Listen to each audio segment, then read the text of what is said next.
क्या आपने कभी फील किया है कि आप किसी कंपनी या फिर किसी रिश्ते के लिए अपना खून पसीना एक कर रहे हैं और अंत में आपकी कोई रिस्पेक्ट नहीं होती?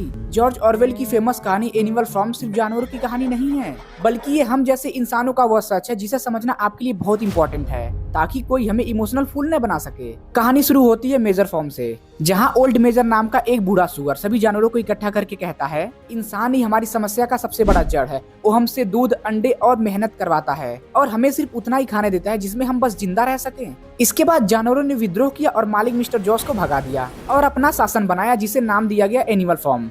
उन्होंने दीवार पर 7 नियम लिखे, जिसमें सबसे बड़ा नियम था सभी जानवर बराबर हैं। बट धीरे धीरे सत्ता नेपोलियन नाम के एक लड़ाकू एंड चालाक सुअर के हाथ में आ गई। नेपोलियन अपने 9 खुखार कुत्तों के दम पर दूसरे लीडर स्नोबॉल को भगा दिया और खुद सत्ता संभालने लगा। अब यहाँ आता है कहानी का सबसे जरूरी हिस्सा। बॉक्सर एक घोड़ा था, वो सबसे ईमानदार और पूरे फार्म का सबसे ताकतवर जानवर था। उसका एक ही मंत्र था कि मैं और ज्यादा मेहनत करूंगा और नेपोलियन जो भी कुछ करता है वो सही करता है। जब विंडमिल मतलब चक्की बनाने का काम शुरू हुआ तो बॉक्सर ने अपनी पूरी जी जान लगा दी। वह तब भी काम करता रहा जब उसकी उम्र ढलने लगी थी। एक दिन चक्की के लिए बड़ा पत्थर उठाते समय वह गिर गया और उसे बहुत गंभीर चोट लग गई। इसके बाद नेपोलियन ने वादा किया कि वह उसे डॉक्टर के पास भेजेगा। उसके बाद एक गाड़ी आई और जब बॉक्सर को उस गाड़ी में डाला गया तो गधा, जिसका नाम बेंजामिन था, उसने गाड़ी पर लिखा हुआ पढ़ा, हॉर्स स्प्लॉटर मतलब घोड़े को काटने वाला कसाई।